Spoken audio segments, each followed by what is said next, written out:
Overcoming giant crises in our life. Everybody faces giant problems. We're in a series called How to Be a David in a World of Goliaths.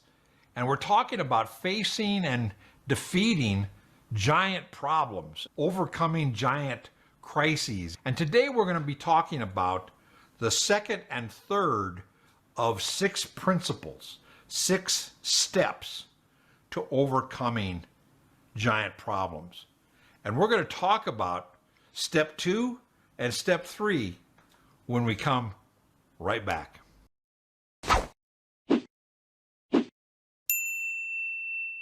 Hi, and welcome to Bible Study with Friends, where our goal is to help you get more impact from your Bible study. Today I'm here with Jerry Duckett, my friend, and we're going to be continuing the 6 steps of how to overcome giant crises in your life, how to overcome giants, how to be a David in a world full of Goliaths. And today we're going to be talking about step 2 and step 3 of 6 steps. We've already done the first step last week was recognize intimidation for what it is and face that intimidation. And today we're going to do the next 2 steps of 6 steps, and then next week we'll do the rest of the 6 steps together. You ready to go, Jerry? Yes, I'm here. Now, we are in 1 Samuel. We're going to do up to verse 37 today. We finished recognizing intimidation last week at about verse 11 or 12, somewhere in there. The intimidation was on the part of Israel, right? Yes. When they were facing Goliath, they were intimidated. They were afraid. Verse 11 says clearly they were afraid. And Right. down in verse 24, it says, when all the men of Israel saw the man, that's Goliath, they fled from him and were greatly afraid. So they were intimidated.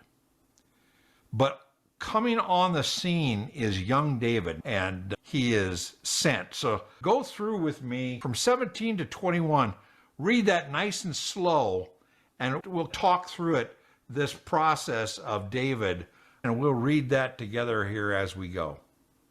Then Jesse said to David, his son, now take your brothers a ephah grain and these 10 loaves and run to the camp to your brothers.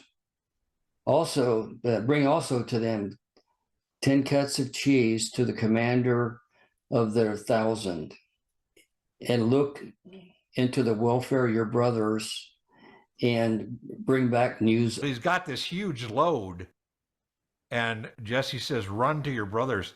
And I think what he's talking about there is not that David's going to jog all the way up there to where, remember the battle is just southeast of Jerusalem, and they're down in Jerusalem, and he's sending David down there a few miles. And I don't think he means actually run, like jog. I think what he's talking about is hurry. The way we would talk about run to the grocery store would be we're going there with intent. So run down to your brothers and their commanding officer and take them this stuff. So it's a pretty good load. Now let's continue on at verse 19. For Saul and they and all the men of Israel are in the valley of Elah fighting with the Philistines. Now wait a second. Now this is funny. I think it's funny because the perception of Jesse was that the brothers and the commanding officer and the army was doing what? They're on one side of the valley. What does it say? What does Jesse, this is a quote from Jesse again, talking to David, and what does Jesse think they're doing in verse 19? They're in the valley. And what does he think they're doing in the valley? Fighting with the Philistines. Okay, are they? No. No, they're not. They're standing there. Yeah. They're totally intimidated. Now, the perception is, and Saul is happy with this perception that, oh yeah, we're down here fighting away. But really, they're just standing there frozen. Yeah. by intimidation. And I think that's funny that Jesse says they're fighting, and by the time David gets down there, they're just standing around. Yeah. So he's a little surprised. So go ahead, verse 20. So David arose early in the morning and left the flock with a keeper and took the supplies and went as Jesse had commanded him. And he came to the circle of the camp while the army is still out in battle array shouting the war cry. The war cry, okay? And then in verse 21, Israel and the Philistines drew up in battle array, army against army. It's really interesting that we have here the army. Every day they come out and they line up for battle, but they don't come out to fight. Yeah, they taunt each other. They yell at each other. Yeah. And then Goliath steps out and he yells, right? And Right. that freezes them. Nobody from Israel steps forward because of the taunt, the intimidation of Goliath. So Right. they line up, but it's all for show. Yes. And they yell, but it's all for show. And that's not a way to face a crisis, is bluster. That's not how you do it. Now, let's look on and let me read verse 22. Then David left his baggage in the care of the baggage keeper, and he ran to the battle line and entered in order to greet his brothers. As he was talking with them, behold, Goliath, the champion, the Philistine from Gath, named Goliath, was coming up from the army of the Philistines, and he spoke these same words, the words that he had been talking before that intimidated Israel. And David heard them. Now, this is the first time David has seen Goliath and heard what Goliath says. And it's like he runs into the battle line and he says, "What are you guys doing standing around here?" And then he hears Goliath and Goliath's challenge to Israel. And then it says, when all the men of Israel saw the man, they fled from him and were greatly afraid. And that's this idea that they were intimidated. Then we start to see the story unfold. It says, the men of Israel said, "Have you seen this guy who is coming up? Surely he is coming up to defy Israel. And it will be that the king will enrich the man who kills him with great riches and will give him his daughter and make his father's house free in Israel." So it says, they basically are saying, if there's some sucker volunteer that actually kills Goliath, the king will really reward him. Now, what a silly thing, because if the entire army goes to battle, then the king won't have to pay out a bounty like this. But they're frozen in intimidation. The king, Saul, is frozen in intimidation. And David hears the challenge, and he hears also, hey, if there's some idiot that will go out and do it, if he survives, there's great reward for him. Okay? Little chance of paying out on that one. Yeah, it's easy to make a big reward when chances are slim. Now, here's where we get the next principle of overcoming a giant crisis in our life. When we're facing a giant, we don't get intimidated. And the next one is we get motivated. Now, look at what David said in verse 26. Then David spoke to the men. These are soldiers. Right. David, this kid, speaks to the men who were standing by him, saying, "What will be done for the man who kills this Philistine and takes away the reproach?" In other words, what did you just say? What's this reward? And he says, this Philistine who takes away the reproach from Israel? Who is this uncircumcised Philistine that he should taunt the armies of the living God? Now, it's very interesting. He does not say he taunts the armies of Israel. You notice that? So David's motivation is, Who does this guy think he is, making fun of and taunting the army representing God himself? So David's focus, as we talked about with don't be intimidated by keeping an eye on the Lord, get motivated by keeping your eye on the Lord. This is a great lesson. The people, the soldiers, answered him in accordance with this word, the word he just said about who does he think he is. Thus what we've done for the man who kills him. We just said whoever takes him on is going to get great reward. We did say that. Right. Now, it says Eliab, the oldest brother, heard when David spoke up. And Eliab's anger burned against David, and he said, "Why have you come down, and with whom have you left those few sheep in the wilderness? I know your insolence and your wickedness of your heart, for you have come down in order to see the battle." And David, like a typical 12-year-old to the big brother, would say, "What have I done? What have I done now?" It's very realistic for family relations here.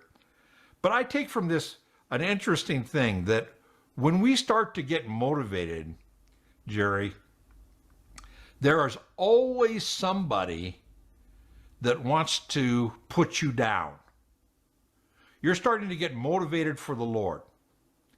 And there's always going to be somebody, and it could be, like David, it could be somebody from your own family who says, I know your motives are wicked and terrible, and really impugned his character. And he says, I know what you're really doing. You're just coming down. And David goes, all I did was ask a question and see the motivation that the Lord is being offended here, not just the army of Israel. Yes.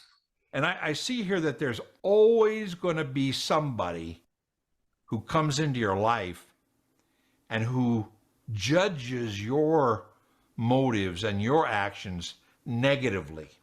Yeah. We have to just say, hey, I haven't done anything here. I'm just talking about what motivates me and what I see here as a motivation. Do you see that? Yes. Okay. So if we start to get motivated, just be ready. There are going to be people who come at you negatively for your motives. But then there's also something else interesting in here. Let's go back. And David says, what have I done now? It was just a question. And then he turned away from him to another. So he turns from his big brother to another soldier and says the same thing. And the people, the soldiers, answered the same things as before.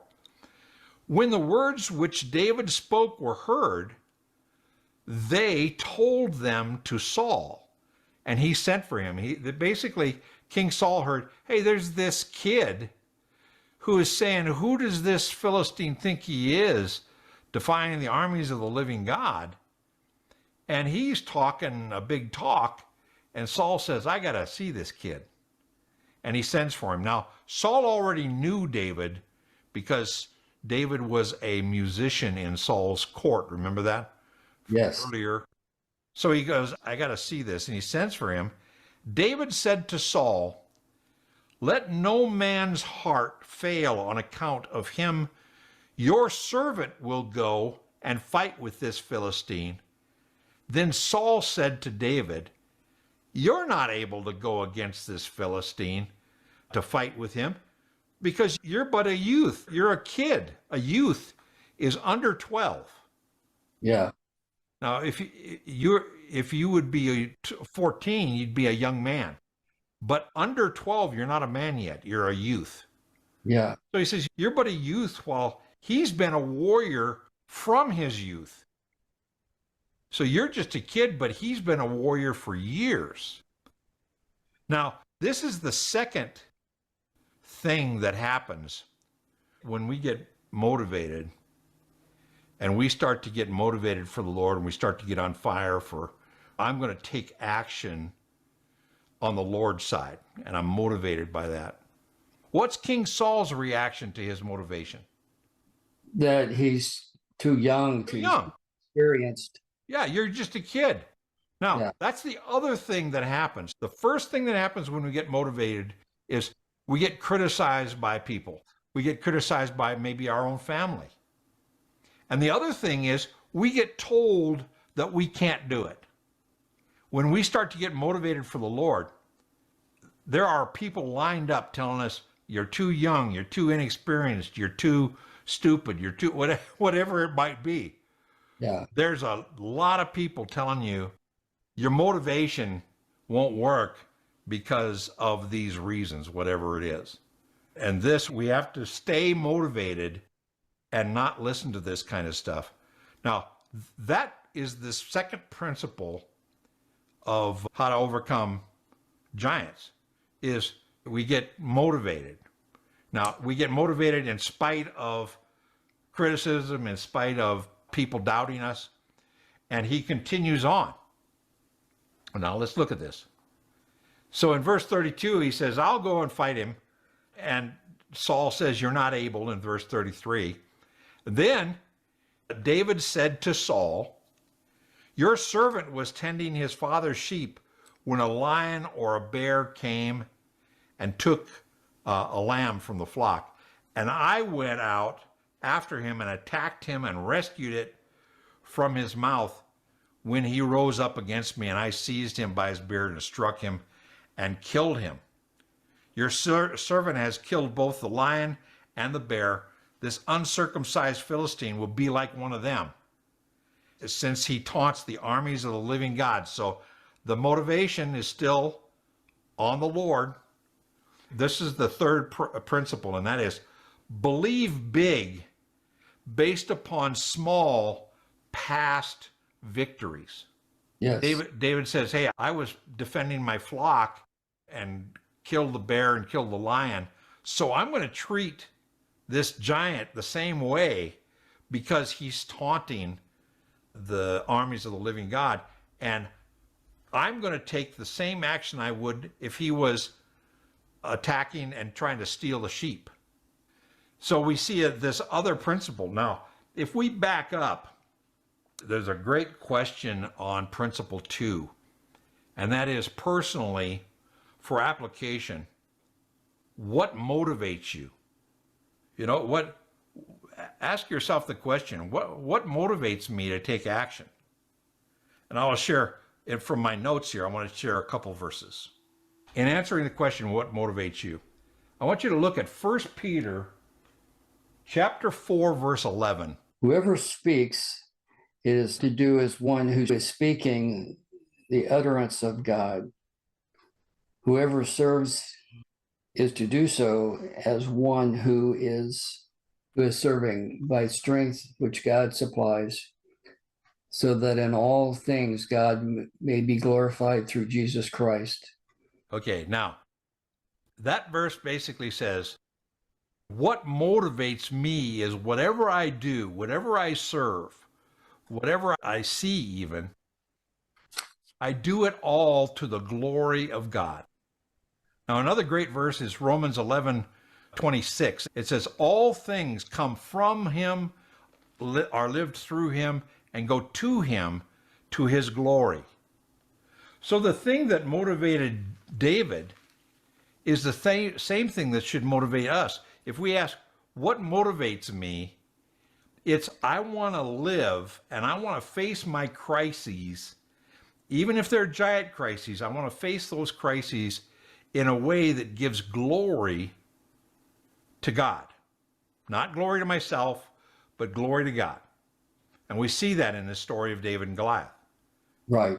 Now, the next principle is this believe big based upon small past experiences. We see this, remember when Jesus was talking in Luke and in Matthew about the master who went away and he gave gifts to his servants and the servants invested them. What did the master say? Well done, good and faithful servant. You've been faithful in a little. Now I'm going to give you much in reward. So they believed big and got big rewards based upon small victories in their lives. That's in Luke 19:17, by the way. But look at Luke chapter 16, verse 10. He who is faithful in a very little thing is also faithful in much. That's this principle of if we can be faithful in the little things in our lives, when we start to face giant crises, we are more able to believe by faith that we can face that crisis because we can look back and remember that we have faced other crises in the past. Maybe not as big, but we have faced other crises. Same way David is saying, hey, I faced the lion and the bear. I could certainly face this Philistine. So we have so far, just in summary, Jerry, we have the first principle of facing a giant circumstance is recognize intimidation when you see it. The second one is get motivated. What motivates us is the Lord's glory in our life. I want to do what I want to do to face a giant circumstance because I want God to get glory in that circumstance. And then the third one is I'm going to believe big based upon small victories that I've had in the past. When I've believed, maybe I've believed smaller. And that was a blessing. And I learned from that I can face crises. And the bigger the crises, the same thing. I can face a giant crisis with the same attitude that I face a smaller crisis. That is, hey, God has blessed me in the past and equipped me to victory in the past on small things. He's going to do the same thing on the big things. Those principles make sense? Right. Yes. You see how they apply to big crises in our lives. And listen, I hope this has been a blessing to you on YouTube. If you're facing a giant crisis, these principles can really help you. They've helped me in my career and in my life. And I think these are things we can ask ourselves, what intimidates me? What motivates me? Can I believe big based upon small experiences? Now, if you say, I haven't had any small victories yet, maybe it's time now, before you face a big crisis, to face some things by faith and get some small victories in so that you can say, I know how to face a crisis because I've done it in the past. How often do we make something a Goliath in our mind that's not, he's not a Goliath. And that goes to that first thing, recognize intimidation. Right. There are things that come across as big, giant threats or big, giant crises when really they're not. That as far as God's concerned, is God intimidated by Goliath? No. No. So if we keep our perspective on God, we're ready to get motivated and start to believe big. We can do it based upon past victories where God has blessed in the past. Listen, next week, we're going to do the last 3 steps to overcoming giant crises in our lives and how to be Davids in a world full of Goliaths. Today we've been talking about the motivation and the belief to overcome giant crises. What motivates you in your life when you're facing a giant crisis? Can you believe big? Can you have big faith based upon victories that you've had in the past, even though those victories might be small? I want to recommend a video to you called Praying While Facing a Crisis. And I think you'll find it interesting, and I hope it's a blessing to you. And listen, we're going to continue in our series next week. And until then, God bless you.